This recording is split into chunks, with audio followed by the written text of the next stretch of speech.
A comida é um transporte. Nos leva de volta a memórias e nos guia para relembrar de onde viemos e onde podemos chegar enquanto povo. Caminhando em busca do resgate de técnicas e conhecimentos alimentares ancestrais e colocando o feijão africano como condutor dessa viagem, vem com a gente provar nossas negras porções.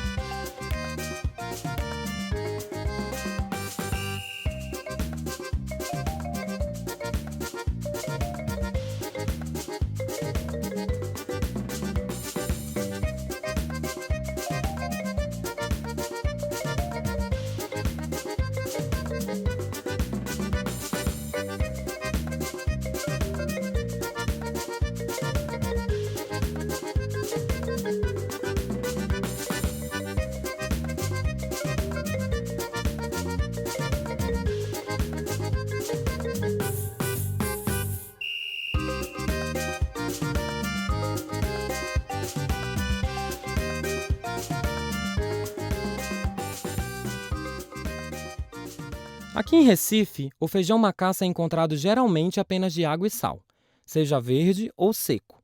Ele é servido dentro do arrumadinho e também em porção nos restaurantes e bares da cidade. Mas o que não é comum por aqui é encontrá-lo junto a ensopados. Já imaginou ele ao molho de amendoim, tomate ou leite de coco? No Sudeste Asiático se fazem infinitos tipos de caril ou curry com macaça, algumas vezes levando inclusive essas três bases ao mesmo tempo. No continente africano, suas folhas são constantemente usadas. Também é possível comer suas vagens jovens, refogadas e assadas, prática muito mais comum no continente asiático. No Quênia, as folhas de feijão macaça são conhecidas como kunde e usadas ancestralmente. É um alimento tradicional e nutritivo básico. O feijão macaça é do mesmo gênero botânico que o feijão moyashi ou mung e do feijão azuki, que são feijões asiáticos. Entendendo que essa técnica de hidratação de leguminosas foi exportada para a Ásia, para o continente asiático, a gente entende que é possível a gente ressignificar algumas receitas desse continente, né, típicas desse continente, podendo fazer o caminho de volta para a África. Então, a partir disso, na Birmânia, por exemplo, existe uma espécie de tofu que não passa do mesmo conhecimento alimentar que a gente conhece aqui no Brasil como angu, que é um cozimento de um mingau, uma espécie de mingau de inhame, milho, e nesse caso a gente vai fazer com feijão macaça. Por ter vários conhecimentos alimentares africanos envolvidos nessa receita, a gente vai chamar temporariamente elas de cubinhos de feijão macaça, porém a ideia é trazer um nome do feijão em alguma língua africana e batizar como angu, uma vez que a técnica de cozimento dessa massa é muito parecida com o que a gente conhece aqui no Brasil como angu e que os italianos roubaram a partir do sequestro colonial, intitulando de polenta. A gente vai usar o feijão macaça sem pele para essa receita e vai temperá-lo junto com outras verduras. Nesse caso, a gente vai usar um pouco de tomate e cebola. A gente vai processar essa massa no liquidificador, que é mais ou menos a base de todas as nossas receitas que a gente fez aqui hoje, e depois cozinhá-la em uma panela até todo o amido do feijão se condensar e virar uma massa super consistente. Eu estou recebendo com essa receita o Jamal, que é um cozinheiro, né, e chefe transmasculino. Ele trabalha em alguns restaurantes da cidade, além de ter sua própria hamburgueria, e eu tô querendo fazer uma receita que impressione ele. A gente vai adicionar tudo isso no liquidificador. Existe um monte de conhecimento alimentar africano que a gente não remete à sua origem, e isso é devido aos fatos dos efeitos da colonização. Foram não só apagados os nossos conhecimentos, mas, sobretudo, toda a possibilidade e toda a riqueza que a gente tem de como se alimentar durante séculos e séculos. O continente africano, durante muitos milênios, foi o continente mais próspero do planeta Terra. E graças à colonização, ele virou exemplo de miséria, fome e atraso. Isso não diz respeito à potência e à humanidade dos povos que vivem lá. Isso diz respeito a toda a desgraça, tragédia e exploração que fizeram no nosso povo. Daqui eu adiciono sal.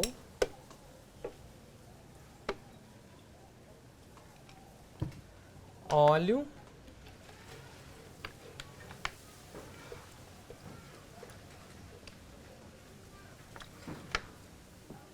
E água. Na altura do grão. Tá? Fica na altura do grão. Então aqui a gente vai bater para fazer uma massa bem consistente e depois cozinhá-la ela em fogo médio brando.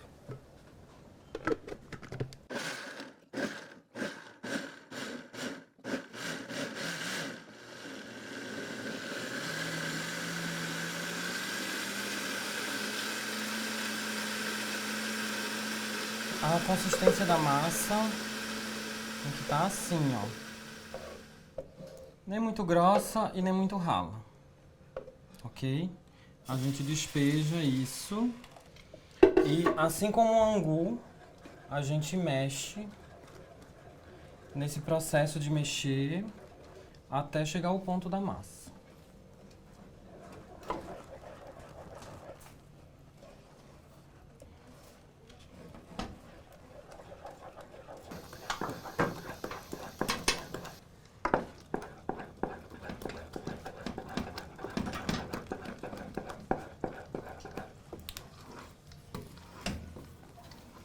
É importante que ela desgrude toda da panela, tá? Mas enquanto isso, ir mexendo bastante. Precisa de um pouco de força porque a massa vai enrijecendo.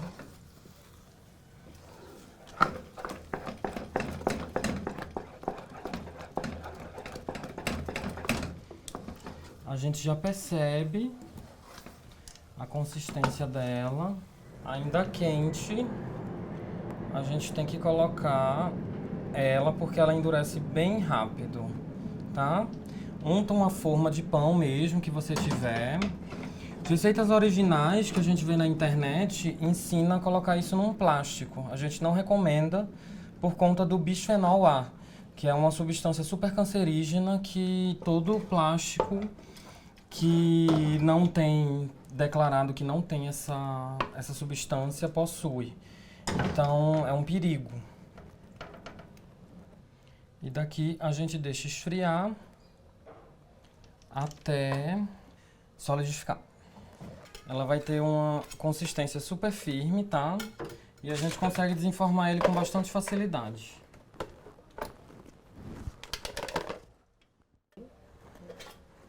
Então, e aí a gente vai usar esses pedacinhos para fazer os nossos cubinhos.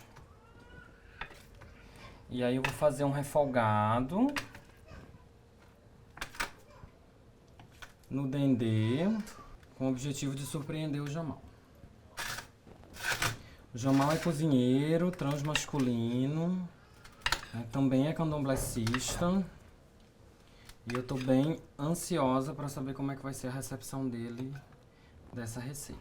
Adiciono o óleo depois da panela tá bem quente. E primeiro a gente começa com o pimentão.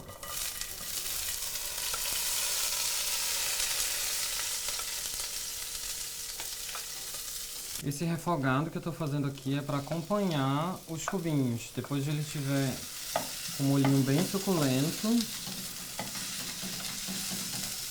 a gente joga os cubinhos para dar uma salteada final.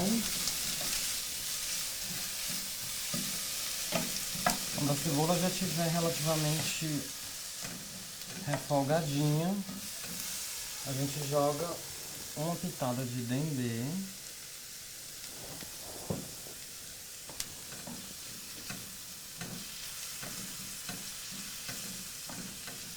E adiciona o tomate.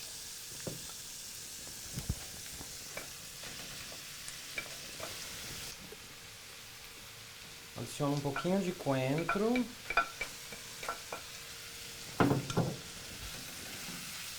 Refogo um pouco. Deixa cozinhar por uns 5 minutinhos. A gente deixa um pouco refogando, abafada, tá? E aí a gente já vai ver que o vapor fez um pouquinho de molho. Quando tiver assim bem suculento, bem refogadinho, bem cheiroso, adiciona nossos cubinhos. Bem suculento. Fazer com que ele incorpore aqui todo o sabor desse refogadão.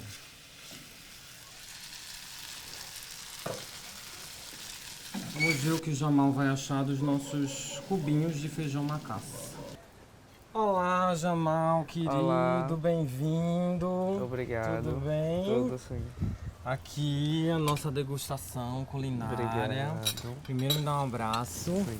Obrigada pela participação, Eu que tá? agradeço. Legal que tu tá aqui, Sim, obrigado. tá? Deixa eu te explicar isso aqui. É uma espécie, a gente está chamando de cubinhos de macaça, mas brevemente eu vou renomear. Por quê? Porque ele é conhecido, é inspirado, na realidade, né, no tofu birmanês, chama tofu cham. É uma espécie de angu de feijão, quando solidifica a gente corta e refoga, né? Entendi. Aqui tem cebola, tomate, coentro, refogado no dendê. Tá certo. Espero que você goste. Vamos provar? Vamos provar. É muito bom. Tão bom quanto o cheiro, viu? O cheiro está maravilhoso. O sabor também. Jamal é chefe de cozinha, né? Cozinheiro e chefe de cozinha. Tem seu próprio negócio, também trabalha em outros restaurantes. Então, assim, me sinto honrada, primeiro por estar saboreando, né? Ter essa oportunidade de um cozinheiro tão absurdo estar provando. Inclusive, vou querer a receita depois para reproduzir. Reproduza, que Muito pode boa. tudo. Dá os créditos depois, só. Com Vai dizer que certeza. criou, hein? Lógico que não. Vou reproduzir, vou fazer história e marcar no Instagram. Eu acho. Tudo, muito bom. E a nossa trajetória se cruza um pouco, né, na questão do ativismo pelas causas trans, né, dessa imposição de um sistema de gênero impedir quem a gente quem a gente é e quem a gente quer construir ser, né? Então a gente se cruza um pouco disso e a partir disso eu queria te fazer a primeira pergunta, né, que é sabendo do ambiente tóxico, né, de masculinidade tóxica da cozinha profissional, né, tipo, e ao mesmo tempo saber que isso, o fazer comida, sempre foi uma das principais fontes de autonomia e de renda das pessoas trans e das pessoas pretas. Entendendo isso, também sei que você é bastante crítico da masculinidade cisnormativa, né, das masculinidades hegemônicas. Eu queria que tu falasse um pouco, né, sobre essas questões da violência machista dentro das cozinhas e um pouco também sobre essa construção de transmasculinidades com foco nas masculinidades hegemônicas. Tudo é construção. Na cozinha profissional também se teve essa construção de só homens poderem trabalhar com cozinha. Né? As mulheres servem para a cozinha quando é para casa, né? Doméstica. Mas profissionalmente, para ganhar dinheiro com isso, os homens são melhores. Então o problema já começa daí, já começa dessa estrutura. Esse meio, né, de muitos homens tende a ser onde eles se sentem à vontade para falar, né, o que eles querem, o que eles sentem vontade e tal, o que de fato eles não conseguem falar, por exemplo, quando tem uma mulher presente. Porque por mais que sejam rodeados de homens e só tem uma mulher, eles vão se bloquear para falar certas coisas porque a mulher está ali e vai ouvir. Né? E aí quando só tem homens, já não existe mais esse bloqueio. E aí é quando você vê o quanto eles são machistas, o quanto eles são opressores de fato, o quanto eles são tóxicos, infelizmente. E aí pra gente que tem esse cuidado, que tem esse entendimento de não reproduzir, de não tornar isso normal, de não continuar tornando isso normal, é muito difícil, porque ou você encontra uma forma de lidar e conviver com aquilo ali, ou você não tem emprego. Infelizmente é isso. Um dos garçons começou a me corrigir os meus jeitos, os meus tranjeitos. Ah, porque homem não faz assim, homem não bate na perna quando fala, homem não sei o quê. E aí eu comecei a, peraí, mas por que que eu tenho que ser igual, né? Por que que eu tenho que reproduzir? Porque eu não posso continuar com os meus tranjeitos, gesticulando, falando como eu falo para ser homem. A gente pode construir a nossa própria masculinidade de acordo com quem a gente é. Então eu sei quem eu sou, E eu não preciso mudar quem eu sou porque eu resolvi transicionar, porque eu me entendo como homem e resolvi viver como homem. Eu não preciso mudar quem eu sou para isso. Infelizmente é isso que ocorre, né? Quando você é trans no meio cisgênero, eles querem moldar você, eles querem moldar a sua masculinidade. Mas eu digo que é possível você não entrar por esse caminho. Você, de fato, construir a sua própria masculinidade como eu construí a minha. Eu, quando comecei na cozinha profissional, foi antes da minha transição. E eu comecei como auxiliar. E eu só cheguei a cozinheiro porque depois de mais de um ano, pouco mais de um ano, eu já sabia tudo da cozinha. Tudo. Sabia tudo, todos os pratos do restaurante. Porém, classificou minha carteira, mas o salário não mudou muita coisa, né? Mas só de ter na carteira cozinheiro já abre muita coisa, já abre outras portas. E foi através dessa experiência na carteira, né, porque eu passei mais de um ano com a carteira assinada como cozinheiro, que hoje eu estou em outro lugar, que é um lugar melhor, que é um lugar mais acolhedor. Para nós, pessoas trans, né, as primeiras violências vêm dentro do seio familiar. E elas também não são consideradas pelo marco legal do Estatuto da Criança e do Adolescente como violências, né? Elas também são muito responsáveis pelo suicídio e por grande parte da nossa população está nas ruas hoje, né? Está em situação de rua. É um adoecimento mental que nos faz negar a nossa própria transgeneridade muitas vezes, né? Eu gostaria que tu compartilhasse um pouco dos desafios de se descobrir trans e os conflitos familiares que você passou. Quando eu me entendi trans, eu não me aceitei primeiramente, né? Porque eu sempre, na verdade, era mais o medo do que eu ia passar se eu transicionasse. Com o tempo, né, que eu fui entendendo que eu também era uma pessoa trans, foi muito difícil porque eu fiz, poxa, eles passam por tudo isso. Se eu transicionar, eu também vou poder passar. Continuar do jeito que eu estou é mais confortável, né? Então, assim, eu fiz, não, eu não vou fazer. E aí passei mais um ano e um pouquinho nesse processo. E aí foi quando as coisas foram se encaixando na minha cabeça. Eu fui entendendo, por exemplo, quando eu era criança, por que eu só queria vestir as roupas de menino. E aí eu apanhava, porque minha tia, eu morava com a minha avó ficou doente, eu passei a passar um tempo com a minha tia. Minha tia me levou para minha mãe e falou para minha mãe que eu queria ser trombadinha, porque eu só queria me vestir como os meninos, só queria usar a sandália dos meninos e tal. E aí minha mãe, eu lembro como se fosse hoje, me sentou numa cadeira, pegou o cinto e me bateu. Sabe assim, você quer ser trombadinha e tal, então você vai aprender a ser trombadinha. E me bateu. Então, assim, foi uma coisa que ficou muito marcada, que eu lembro até hoje com nítidos detalhes. Quando eu resolvi transicionar, eu tava com 24 já, resolvi transicionar, passei uma noite inteira chorando, né, pensando em tudo que eu ia enfrentar, em todas as pessoas que eu poderia possivelmente perder na minha vida e tal. E aí eu fiz, no outro dia eu ia folgar, era minha folga, eu vou na casa da minha mãe e ela vai ser a primeira pessoa que eu vou virar pra ela e vou conversar com ela. E aí eu fui lá, bebi porque eu não consegui falar sem beber. E aí sentei com ela, é um costume nosso sentar, tomar um e tal, e conversar. E aí foi isso que eu fiz. E aí eu virei pra ela e perguntei como seria pra ela se eu fosse trans. E o discurso dela foi totalmente acolhedor, foi totalmente diferente do meu processo quanto à infância e adolescência. Foi um discurso acolhedor. Ela virou para mim e fez: meu filho, você vai ser meu filho de qualquer forma, né? Não importa se as pessoas não lhe quiserem, não importa se as pessoas lhe rejeitarem, eu vou estar sempre aqui para lhe abraçar. E aí eu fiz, então tá. Então é isso, eu sou trans e eu vou transicionar. E aí foi isso, sabe? Quando foi posteriormente, por conta de uma briga com o meu irmão, a briga não tinha nada a ver com transfobia, com ser trans, mas acabou entrando depois na discussão e aí acabou se tornando, infelizmente, uma briga e tal, e uma situação de transfobia da parte dele, que acabou envolvendo ela, que também acabou sendo transfóbica comigo. E eu passei um ano, sei lá, afastado, disse que não iria mais lá. Até que ela ficou doente, e Covid, e ninguém sabia que era Covid, e ela simplesmente não tinha quem cuidasse dela e ligaram para mim. e eu não ia. Mas aquilo dentro de mim fez, vá, você precisa ir.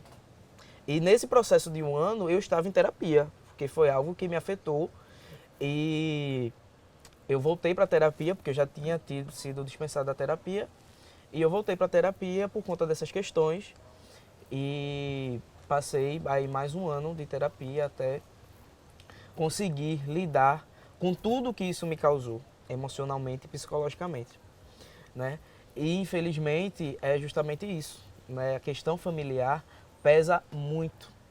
Para mim, eu acho que não pesou tanto antes da transição, nem no início da transição, até chegar ao ponto dessa briga, porque eu sempre fui uma pessoa que nunca fui muito apegado à família.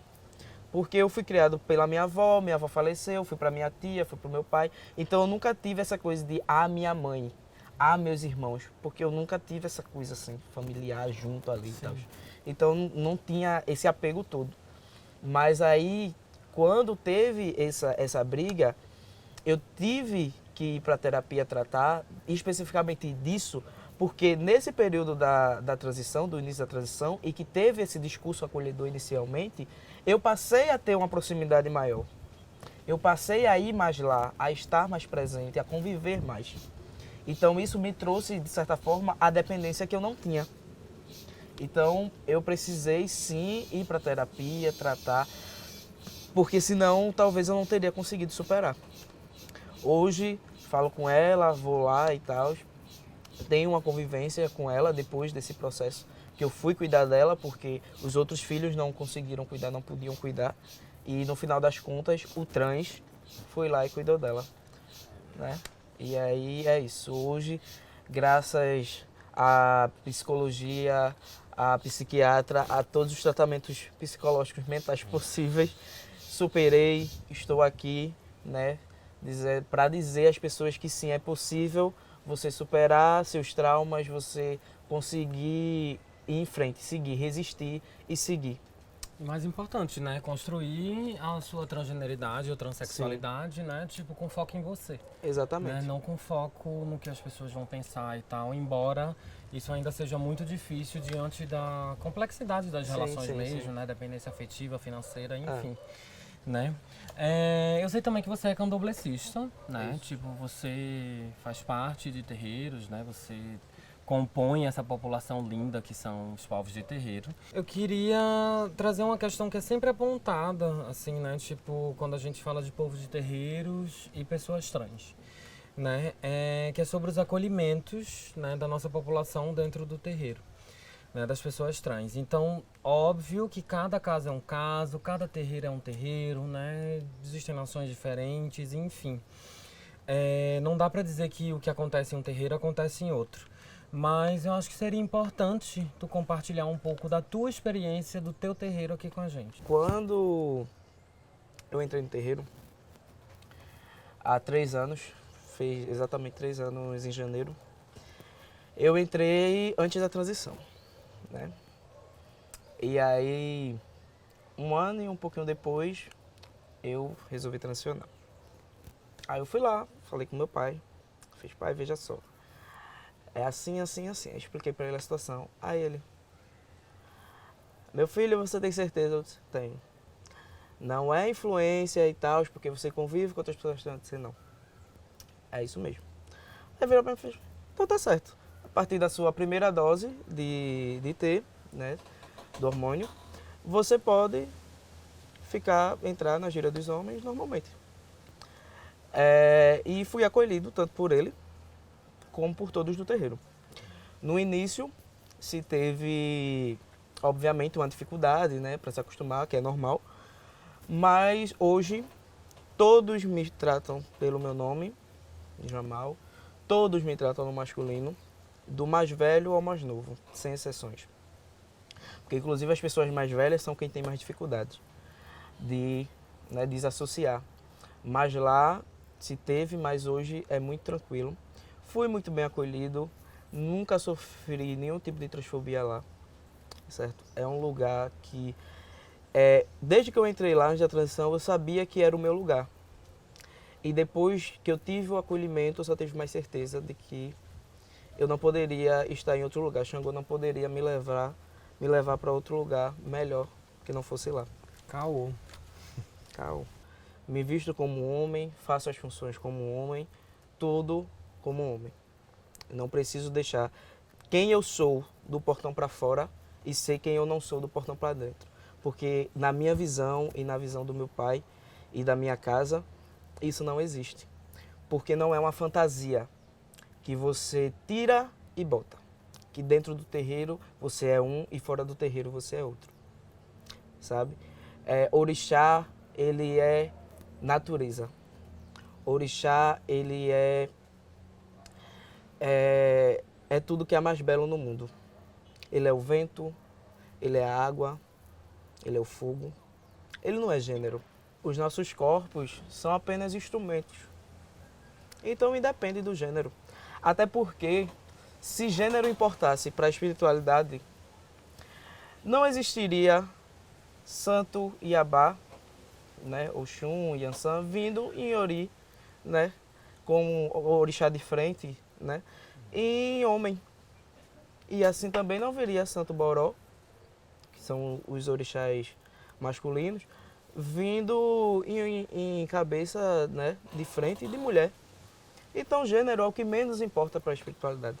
A gente entendeu quanto essa construção de gênero, né, tipo masculino, agressivo, viril né, intransigente, e feminino, passivo, acolhedora, e etc. São construções europeias, né? E os próprios orixás também são exemplo disso, né? Exatamente. A construção de feminilidade africana, por exemplo, ela é guerreira, Isso. né? Tipo, muitas vezes ela é vingativa, né? Então, tipo, características, por exemplo, que fogem completamente do que os europeus ditaram do que é ser homem, do que é ser mulher, Exatamente. né? Então, tipo, eu acredito muito que por essas questões trans a gente também tem que se voltar um pouco para a nossa ancestralidade, para a gente entender como é que nosso povo, né, da diversidade que tem do povo negro, né, Exatamente. como o nosso povo entendia isso. Isso.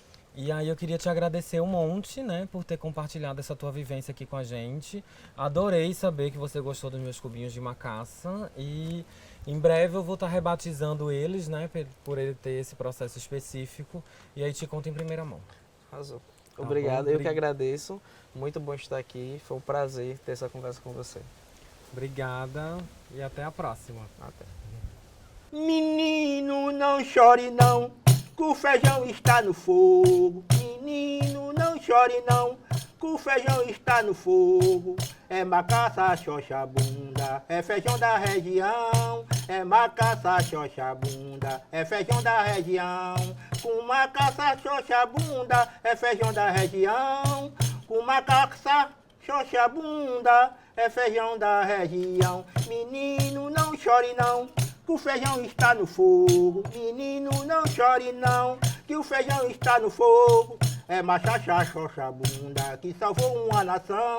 É macaça, xoxa, bunda, que salvou uma nação. Com macaça, xoxa, bunda, que salvou uma nação. Com mingau, acarajé, se levanta uma nação. Com mingau e acarajé, se levanta uma nação. Menino, não chore não, menino, não chore não.